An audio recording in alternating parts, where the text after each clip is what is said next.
Saat di kantor polisi, Song Ye-wol mencoba mengancam Cha Do-young dengan rekaman CCTV yang ia miliki.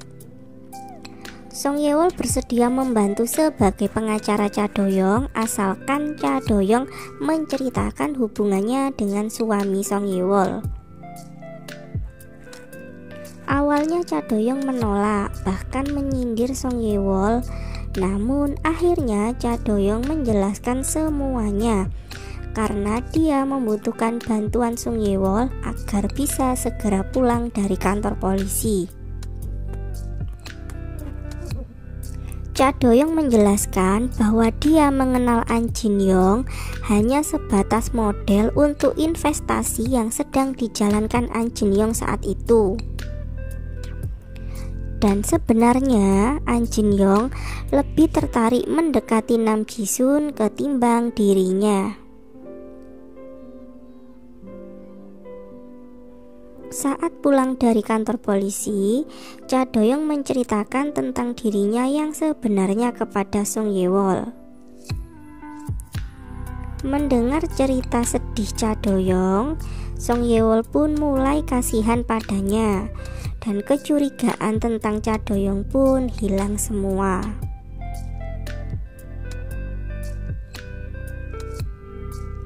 Kebersamaan Song Ye-wol dan Cha Do-young diamati oleh seseorang dari kejauhan. Setiba di rumah, Song Ye-wol kembali meminta penyelidikan untuk mencari tahu hubungan suaminya dengan Nam Ji-sun. Esok harinya, Nam Ji-sun dan kedua anaknya pergi ke Seoul untuk berlatih hoki es. Dan sekali lagi, karena tidak sepakat dengan pelatih anak-anaknya, Nam Ji-sun pun kembali memberhentikan pelatih tersebut.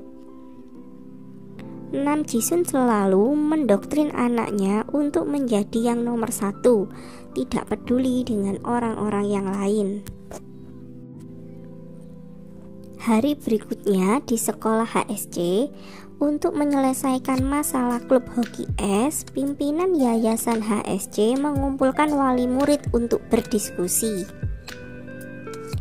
Dan sekali lagi Nam Ji-sun tetap kurang setuju dengan keikutsertaan Yi-chan dalam klub tersebut. Namun pihak tet sekolah tetap mempekerjakan Danio sebagai pelatih dan menerima Yi-chan sebagai anggota dari tim hoki es.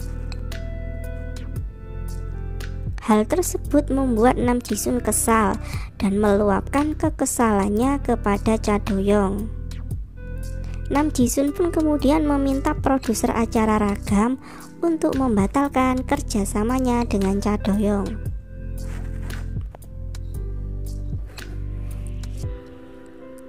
Danio menawarkan diri untuk memberi Yi-chan latihan tambahan agar lebih bisa menguasai permainan hoki es. Song Ye-wol sangat berterima kasih dengan hal tersebut.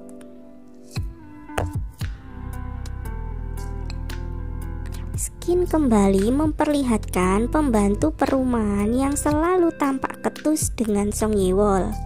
Namun hari itu pembantu tersebut bersikap ramah kepada Hwang Na-yoon dan Ji-in.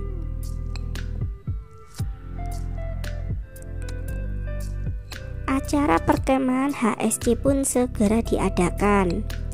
Acara tersebut dibagi menjadi dua, yaitu acara perkemahan untuk anak-anak dan acara bazar barang bekas untuk ibu-ibu wali murid. Song Ye-wol menawarkan diri untuk membantu acara tersebut. Walau dengan sedikit ragu, Nam Ji-sun pun akhirnya memperbolehkan dia untuk berpartisipasi.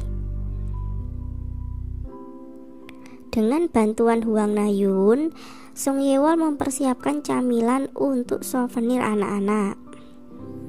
Dan sekali lagi kebersamaan Song Ye-wol dan Hwang Na-yoon diam-diam diamati oleh seseorang dari kejauhan.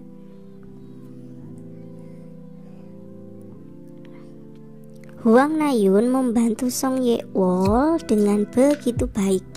Mereka berdua sangat dekat seperti kakak dan adik.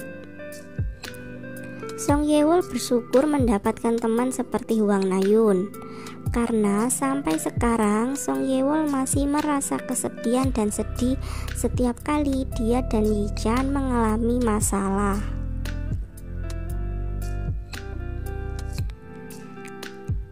Di acara bazar, Song Ye-wol mendonasikan tas hadiah dari suaminya karena dia menganggap sudah saatnya dia untuk melupakan suaminya. Namun ternyata tas tersebut sama dengan tas yang disumbangkan oleh Cha Do-young. Dan masalah pun terjadi setelah ada yang mengetahui bahwa salah satu dari tas tersebut adalah palsu. Untuk menghindari masalah lebih panjang, Hwang Na-yoon berinisiatif untuk membeli kedua tas tersebut.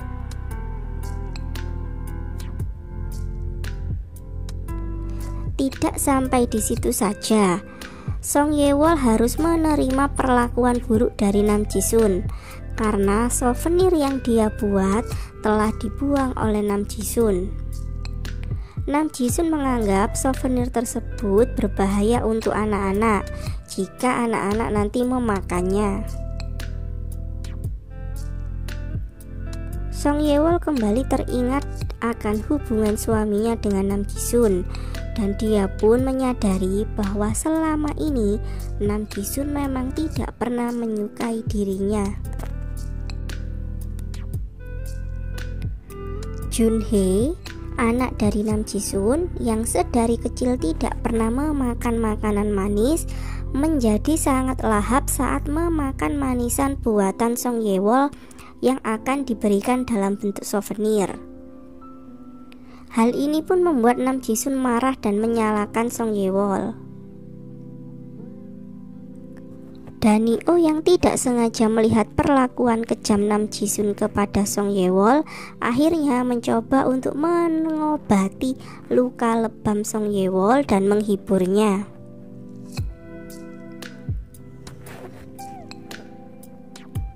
Sepulang dari acara bazar, Hwang Na-yoon mengajak Song Ye-wol untuk menenangkan diri di tepi sungai.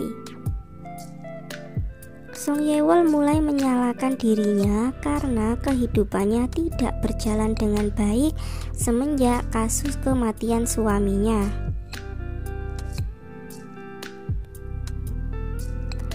Dan setelah melepaskan beban pikirannya, Hwang Na-yoon dan Song Ye-wol pun pulang ke rumah. Hwang Na-yoon meminta izin untuk menginap di rumah Song Ye-wol. Saat Song Ye-wol sedang tidur, Hwang Na-yoon diam-diam pergi ke kamar pakaian Song Ye-wol. Dan ternyata Hwang Na-yoon mencoba pakaian yang dikenakan Song Ye-wol saat malam resepsi HSC. Dan skin pun memperlihatkan Hwang Na-yoon membuang tas Song Ye-wol yang telah dia beli dari bazar. Karena di dalam tas tersebut ada surat dari An Jin-young untuk Song Ye-wol. Wajah asli dari Hwang Na-yoon pun mulai terlihat. Hwang Na-yoon yang selama ini datang sebagai sahabat Song Ye-wol mulai menampakkan sifat aslinya.